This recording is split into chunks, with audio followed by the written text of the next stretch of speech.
Surely back turn mix. The low. Oh, okay, What is wrong with me?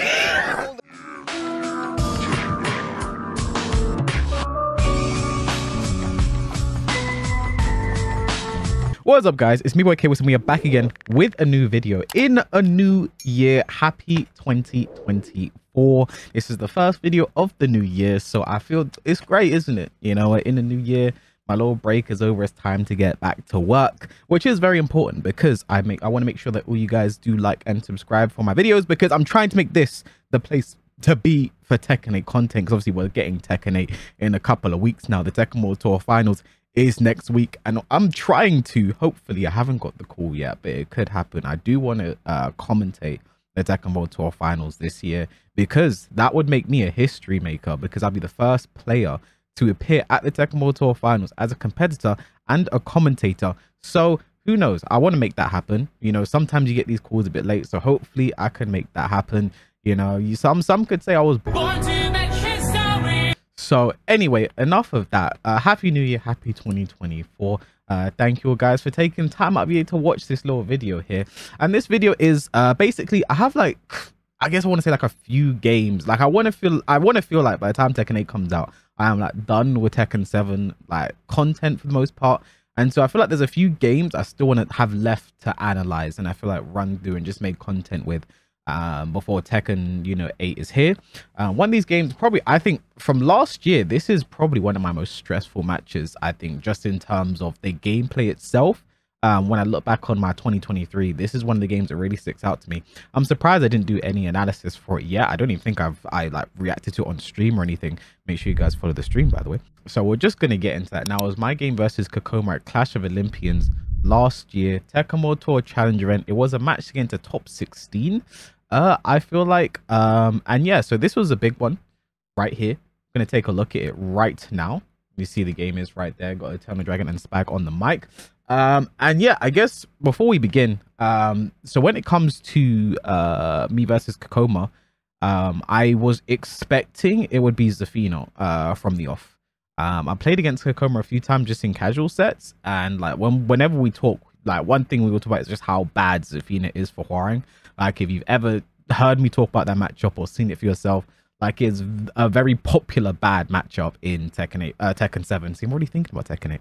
And Tekken 7, probably Hwoarang's worst matchup, I'd have to say. It's up there with like Feng, Alyssa, and just other characters that are just really, that I think is definitely one of his worst. Probably definitely top 3 when you get into it. So I was expecting Zafina from the off.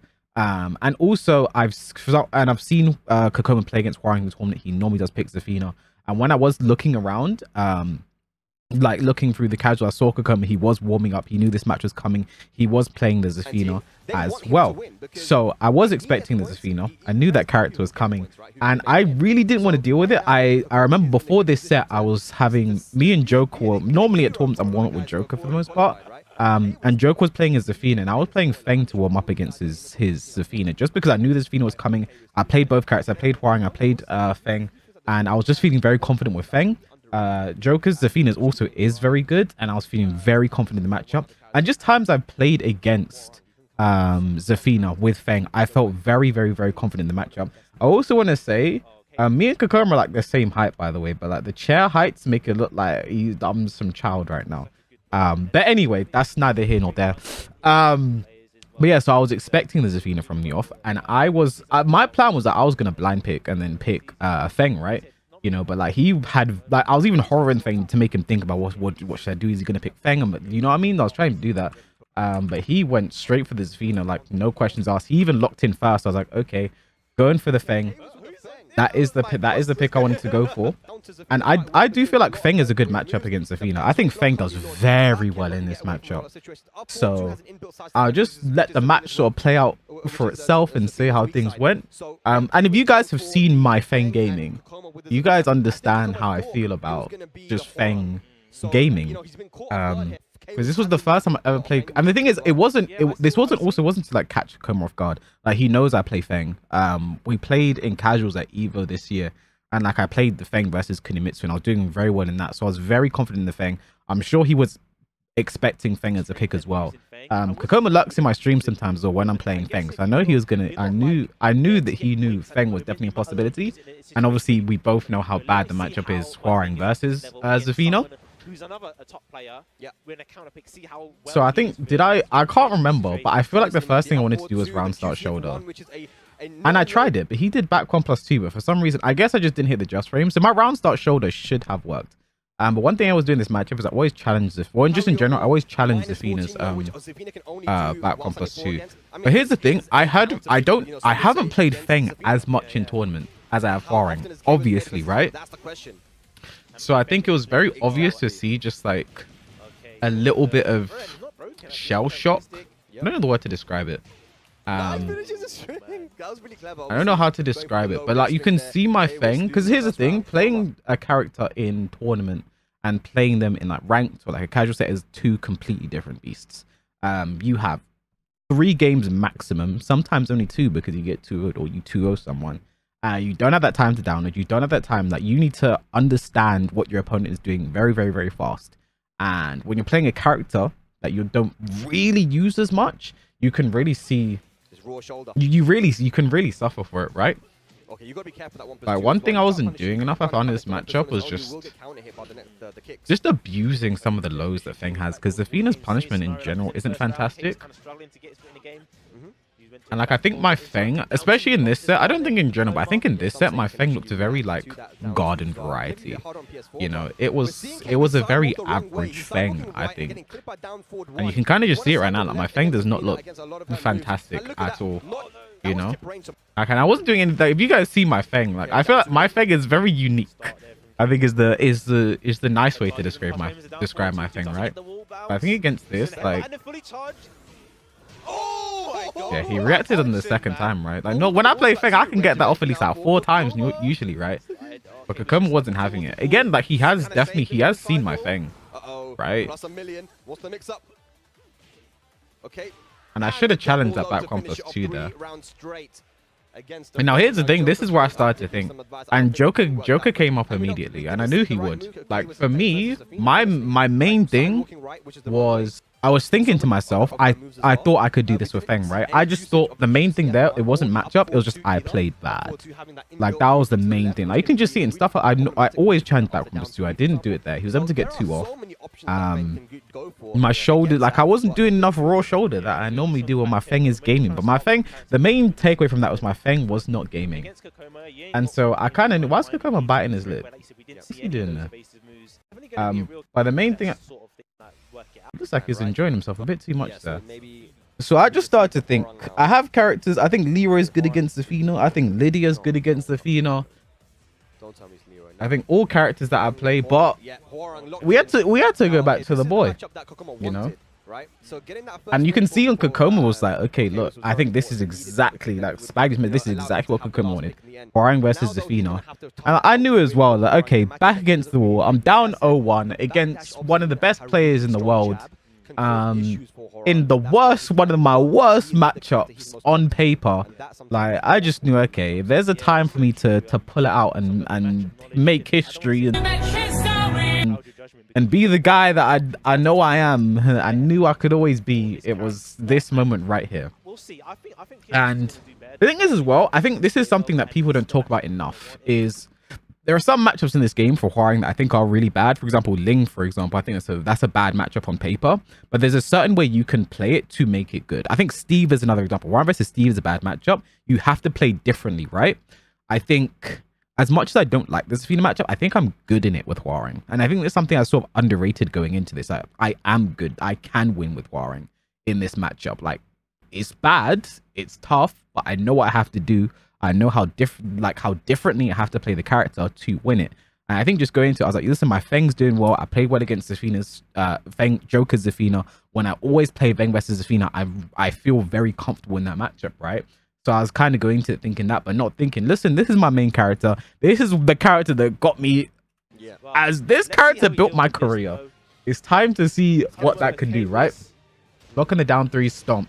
So we're going to start right here, right? So normally, after a while setting 4-4, you'd see me do something like down forward 4, which is a straight mid kick. Zafina has so many options that will go under if I do that mid kick.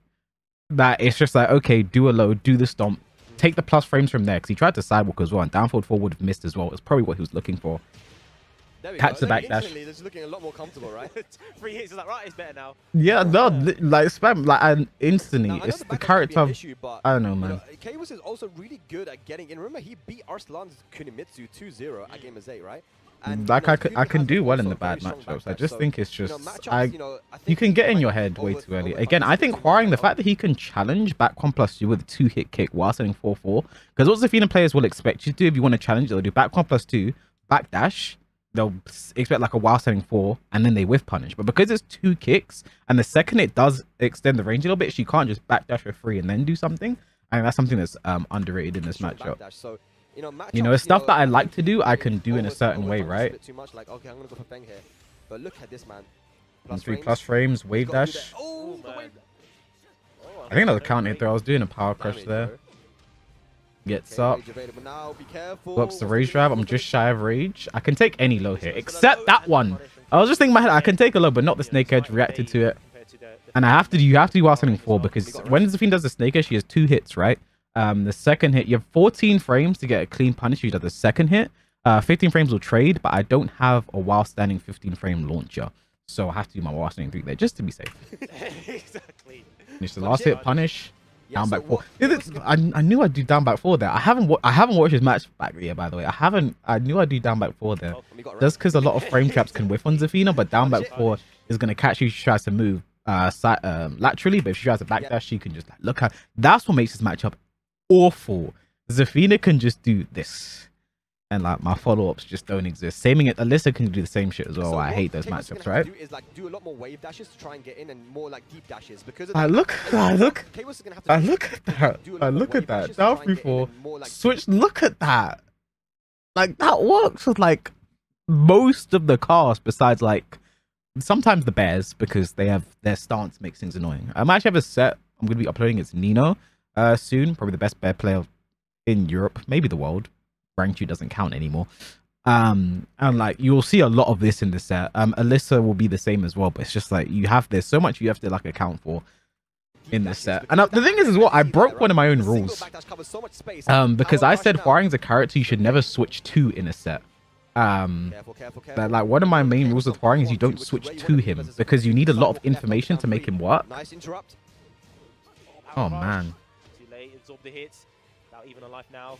Kwas almost in range. Dude, that time I didn't challenge. Oh. You know what's so here's this was a miscalculation. I thought this forward 2, I thought he would block the forward 2. My plan was always to do forward 2 into rage art. In that, I'm pretty sure, just by judging that, because I never do that. So I must have expected him to block it. Forward 2 into rage art there. I was expecting to challenge, didn't work out. Zafina can actually do back 1+2 and go under Hwaring's rage art, by the way. She doesn't have to block it. Down 3-4. See, Zafina backdash, man. Like the whole game is Hwaring's really just trying to chase her down. It's very difficult. So easy to overextend against Zafina. Like Spag actually mentioned on commentary, what I'm going to be doing is wave dashing in to try and close that distance, and you are going to see that a lot in this set. With a bit more of those dashes. Make sure where it's either blocked or it hits. Oh, and thinking of block the low. See, that's the thing. I wasn't expecting to duck that just because Zafina can sort of backdash the sweep. She doesn't have to take the mix up there. I'm definitely looking for a jump over here. Yep. It's fine. Stays down. To make the wall behind him now. He's got to deal with that pressure.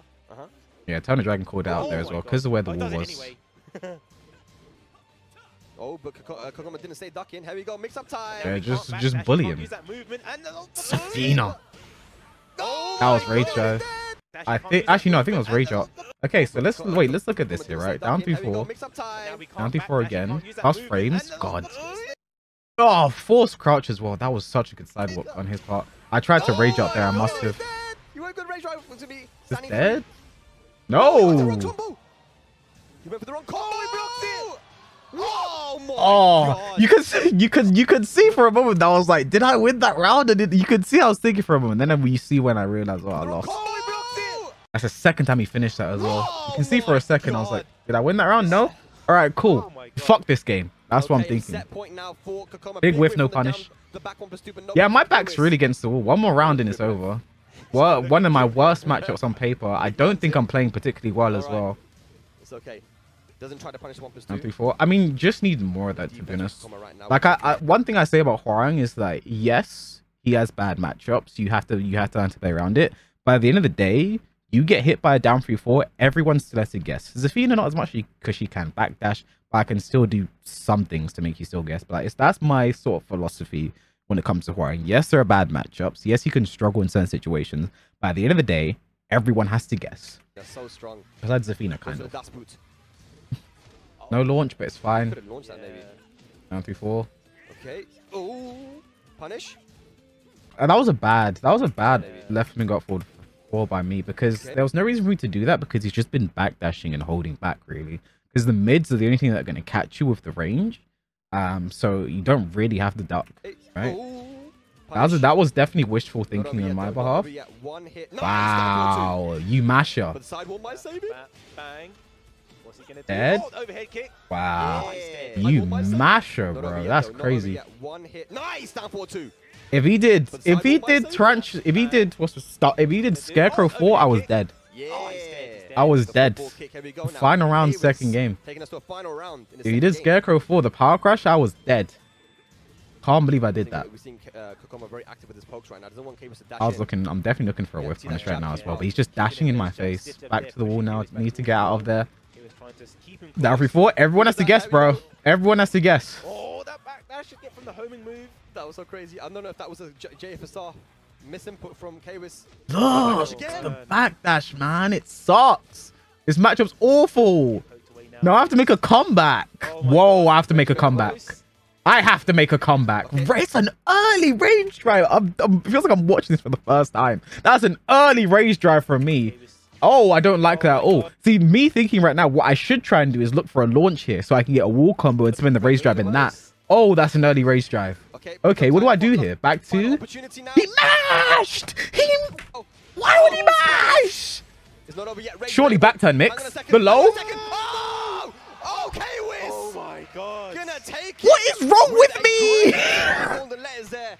Really well played, and he needed that wall positioning because it prevented. What the hell? He mashed at the wrong time. Oh my goodness, I can't. Kkokkoma gifted. I say in this situation all the time. Normally when I'm streaming, this would be something I say. If you mash in this situation, I always say thank you. I always say thank you because you're giving me the round. But here's the thing. So this is something. So this was a season 3. Actually, maybe a season 2. I can't remember. Maybe season 4, but Hwoarang, so this punch here, right? We're gonna look at this again. Oh my god, I can't believe I did this. So this punch here, on block, it used to be +2 or +3, and then season 3 or 4, at some point they changed it to make it +4, right? Before you could always dick jab here, and I never had like a frame trap that's gonna be that you don't really have to worry about, right? But because they made it +4, and the right flamingo down forward 4 is I13. Frame trap, I get a full count hit, reacted to it. I can't believe he mashed. Oh my goodness. And I can't believe I did the low from back turn. What is wrong with me? Like, why? Why? Oh my goodness. Like, for me personally, I guess sometimes you just make a decision, right? I understood what I was doing in the moment. But like what you do is like, I feel like if they're gonna duck, if I feel like they're not gonna duck, you should always do a back turn throw mix up. Always, if you feel like they're not gonna duck, always, because I just feel like it's just safer than potentially getting low parried or blocked. There's only -13, so Zafina's not really gonna do much about it. It could be -14. I think it's 13, so Zafina's not gonna do much about it. But while setting 4, probably would have killed. And then this traded. I can't believe this traded. It looks like she's reaching through Hwoarang's ass. And then I stayed alive. Oh my god. And I could not believe it. With a great 5 golden letters there. I could not believe it.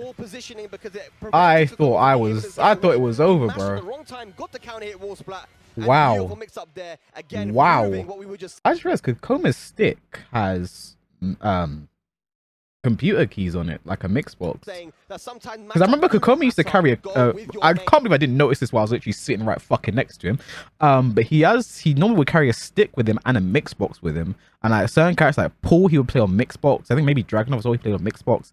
Another character. Actually, no, Dragon was his stick character. Paul was his mixed box character. And he would like switch between the two. But also he just got something. Is that legal? Oh no. I was thinking, all right, surely, like, here's the thing. You just watched that game. You sitting there at home. You sitting there right now. Surely you're thinking to yourself, okay, he just sticks with Zafina. It was just your final hit situation. I made a wonder comeback that may never happen again. Surely you just stick with the Zafina, right? It was working. So many situations I couldn't backdash off, etc., etc. He switched to Lydia, and that really caught me off guard. I thought if he was going to switch, he'd go Feng, because Hwoarang versus Feng is awful. But he actually went to Lydia. You know what's crazy? I remember talking to Joker after this, and he said, yeah, once he switched to Lydia, I thought you were good. Joker was like, okay, game over, we switched to Lydia. This is my old main, secondary main. I won tournaments with Lydia. I don't know how to explain it. I look back at Joker, I was like, what the fuck? And Joker was just like this. Like, I remember Joker was just doing thumbs up at this point, and I was like, okay, the Lydia. And again, I felt a sense of relief because, okay, I can play the game a certain way now. But again, it was like there's an adjustment period. I feel like when you do Hwoarang versus Zafina, you have to understand all the things you can and can't do. For example, when I'm doing switch stance into the low kick, he's just backdashing it. The down is back. You have to remember that, right? So, and again, you then have to like reprogram yourself to get back into that mindset against a different character. And Lydia is a character when I did very well against Lydia was in the mirror match. Hwoarang versus Lydia, I don't have a good track record against. I do very well in this mirror match, but Hwoarang versus Lydia, but I hadn't played it as much. Whenever I played against Lydia, I always went for the mirror match. I just preferred that way more than Hwoarang. I actually don't remember how this game went. But again, we're going to see like a lot of just jab, down back four, like playing very like boring, right? From Kkokkoma, right? Because that's a very good way to play against Hwoarang. And with this character as well, nice movement, 1-2-2, I'm always going to dick jab there. Like, again, I know a lot of anti-Lydia, right? That was definitely misinput. I never ever mean to do that on purpose. Let's punish. I could have done a wild standing 3 there. I can get a big punish. No break from the throw. First round looking good. K-Wiz with the lead now. Was this a mistake from Kkokkoma? Again, I was definitely thinking he should have just stuck with Zafina. But here's the thing. Because since Lydia's nerfs, no one really plays the character anymore, right? And again, it's like, oh, I can do that stuff again, right? She can't just backdash it. Kkokkoma dashing up so much, not really letting K-Wiz sidestep at all. And then gets into the wall and since Lydia's nerf, you don't really see the character that much anymore. And that's the thing about Lydia. I said this a while ago, but I guess I just forgot. Is that I wanted to explore Lydia post nerf because I felt like as a character she still works. You just have to play her differently, and I wanted to figure that out, but I forgot. I did the classic and I didn't punish. I didn't punish. That was definitely a skyrocket. Nice step. Yeah, just jab, jab, jab. Keeping it very simple, very safe. Like jab 2-4. That's bullshit by Lan. Let's talk about this, okay? That's bullshit. Where'd the knee come from, bro? Like, I sidewalk, let me fucking launch you. That fucking 360 tracking nonsense, bro. If I lost this round, it's actually because of that. Yeah, no. Lydia needs nerfs. Yeah. Oh, round start hop kick, very nice. No mix there. Again, I can do while standing 3 there. Nice sidewalk. That's the thing here. Like, I need to be way more careful with the times I do this while standing 4-4 and down forward 4, because I knew from the first set with the Zafina he was doing that anyway, right? So I should have been way more savvy to it from early. Again, he knows what to do. Down jab, interruption. 1-2-2, dick jab again. So he jumped back. He was expecting me to dick jab again. Looking good right now. Hang on. Oh, yeah, I'm just getting, I can't do anything. I can't do anything in the down back 4. Kkokkoma takes it in a very close set. Going for a very risky Lydia. Oh, you know what I'm saying to him? You know what I'm saying? I do this joke with Kkokkoma all the time. I'm just like, you see how weak Hwoarang is? Like, he's such a weak character. Do you see? Like, I'm like, look. Like, yeah. I'm sorry. I do this all the time with Kkokkoma. I'm just like, Hwoarang, he's just such a weak character. He's just so weak. Just so weak. Think about it, he's already qualified, right? Yeah. opportunity. But yeah, this was just the reason why I say this is like one of my most stressful sets all year. Like there wasn't really stakes on the line. I wasn't in contention to be qualifying for Tekken Tour last year / this year. If I was gonna make Tekken Tour, I'd have to win this entire tournament, which I just wasn't. I don't know, like, I hadn't competed in a while from this point, and it was just like the set in and of itself. Like you could see the end of that second set, you know, just how tight that was, and you know, I'm taking a breath, looking around, looking for Joker and shit. You know, like it was more just what was going on in the set more than anything. The stakes outside the set didn't really, like, you know what I mean? Like, I'm pretty sure I knew my season was pretty much over. Also, without a team, I wouldn't be able to like travel as much as I would needed to have done to sort of qualify, because I feel like I'm someone who, like, literally, if I can just travel pretty much most places, I believe I qualify. I think that's the level I'm at, right? It's just like picking and choosing events.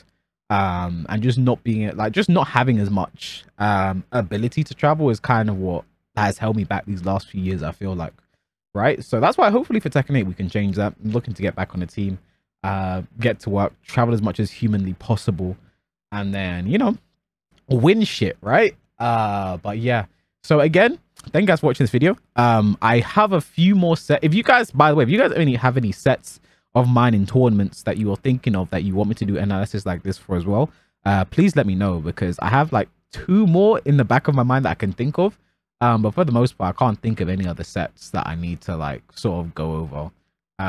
You know, like that's gonna be my set versus book at Gamers 8, which I'm surprised I haven't done yet, by the way, and one other that's literally just escaped my mind. But yeah, other than that, you know, I just want to make sure I'm wrapping up Tekken 7 in a nice neat little bow. So thank you guys for watching this video. Please like, comment, subscribe if you enjoyed, and I'll catch you guys in the next one.